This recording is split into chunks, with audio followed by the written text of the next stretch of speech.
business, which is one of the most progressive industries to be in.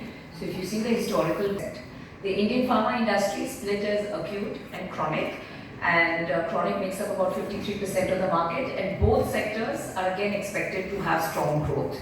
If you look at Emcure, total as well as chronic and acute, we've always outperformed the Indian market. So a very strong company in terms of basket of products. We're in 19 therapeutic areas with a very strong presence in Gynac. In Gynac, we're ranked number 1. We're at 13.5% market share, with the second one being 5.5% behind us. So a very leading pole position in women's health. With the Sanofi licensing deal, we have a very, very dominant position in cardiovascular as well. In the acute segment, we're in vitamins, respiratory, gastro, anti-infectives, HIV, we are leaders. So overall, a very strong portfolio of companies. And what we've really mastered, and what is our USP, is making big brands bigger. So we are true believers in science, in technology, in innovation. We've come up with a lot of first to India molecules, differentiated products, and on the basis of that, we've been true brand builders. Next one. We're talking that we all are very passionate about, because there are massive gaps in this space, whether it comes to the 3 A's: awareness, access, affordability. And of course, sales is important. Of course, cure is important, but our tagline says cure and beyond. So in addition to growth, we also focus on the purpose. We focus on education. We focus on early diagnosis. 57% Indian women are anemic. Stroke, till today a lot of people, the brain stroke, like we call brain attack, they don't know the symptoms. And we have marquee products, science-driven products like Oro for XT, Tenectase in both these spaces and other spaces. So we look forward to bringing you a company that truly believes in cure and beyond, that truly believes in purpose, that truly believes in sales, along with education and awareness. And I'll be happy to take more. International markets, there's primarily 2 categories of markets that Emcure offers its products in. One is a lot of the emerging markets which have a branded generics play which closely mimics what happens in our Indian domestic market. Examples would be Brazil, Mexico, and then there's other markets like say the European markets and Canadian markets which are heavily genericized. So the first set of markets, we had great success because the entire differentiated portfolio that we have had in India, we've been able to file those across the other markets, get their registrations, approvals, and commercial launch. And in the more generic-based markets, we've been very successful in terms of having a portfolio strategy, a lot of science, a lot of R&D, research-driven products, which even though we were late to enter those markets, enabled us to get a lot of traction.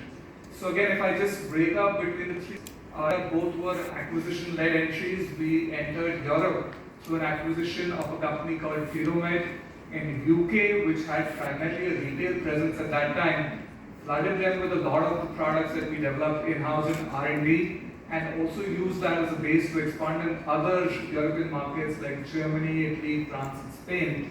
Similarly, in Canada, we entered through an acquisition of a company called Markham. Recently, in last November, we additionally acquired one more company called Mantra as a geographic expansion. And if you see the success story here, it's been very much copy-based in terms of a company with a good front-end presence, but limited in terms of channel, where we've been able to not only add products, but also grow channels to hospitals, OTC, etc. In the other markets, it's been a combination of different strategy. The smaller branded generic markets, where we've actually gone ahead and put feet on the street, so our medical reps who want to promote our differentiated portfolio, whether it is amlodipine, whether it is ascorbate in these markets. In some of the markets that are more tender-based, there we liaise with local distributors who have better regulatory knowledge, understand the language, who've been able to fast-track approvals.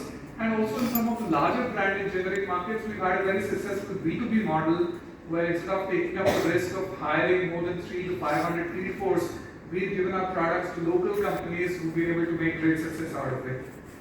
Go ahead. As well as international market is the differentiation, and the genesis of that lies in the R&D. Across the 3 verticals in R&D, and I would break that up between API, where given that we have a high degree of backward integration, there's a lot of API research that we do. More recently, we've also started offering our APIs for third-party sales. So there are some specific customer projects that we also do. The second bucket would be formulations, and the third is biologics. Across these three, we have 5 R&D centers. We invest more than 4.5% of our top line in R&D. A large team closing in on 550 scientists, closing in on 50 PhD holders, and testament to the fact that there's a lot of innovation and products. We actually started gaining expertise on platforms. So on the chemistry side, when we talk about chirality or iron, or for that matter in formulations, suspensions, emulsions, liposomal platform, and in biotech, starting with CHO, moving on to E. coli, and then of course you all will be aware that we were the only third company globally to have a vaccine with emergency use authorization of the mRNA platform, which now sets the base for many more further collaborations. And as far as domestic market is concerned, I think currently it is $25 billion and likely to become $30 billion in very, very short period of time. Emcure work in the direction of increasing the productivity of each and every representative of ours. So our field soldiers will work in the direction of increasing their productivity. That is number one. The second thing that is happening, that as far as our company is concerned, traditionally, we are very, very strong in metros and tier 1 cities because all the products have been technology driven. Now what we have done in the recent past, as I told you some time back, we have taken additional 1,000 medical representatives. So to that extent, we will work in a direction of having better reach and penetration in tier 2 and tier 3 markets. That's another strategy that we will pursue. We know that we have been successful at. In the sense, what is the genesis of the company? As I said in my opening remarks, science, technology, innovation. As a result of which, we have given a number of new products, whether we talk about chirality or biotech products or anemia, where we are dominating, as Vinita said some time back. We'll double down on that. We'll continue spending in R&D and give new products, to the company. Major portfolio, as a result of which we are now in top 3 as far as cardiology is concerned. We keep on working in licensing.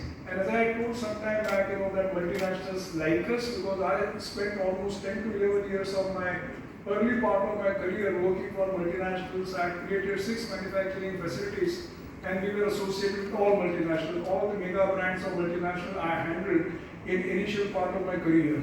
So in licensing, major thing. The other thing that we will be doing, the fifth thing that we will be doing, that as soon as the company is concerned, right from 96, 97 to this stage, where we are, it's all organic growth.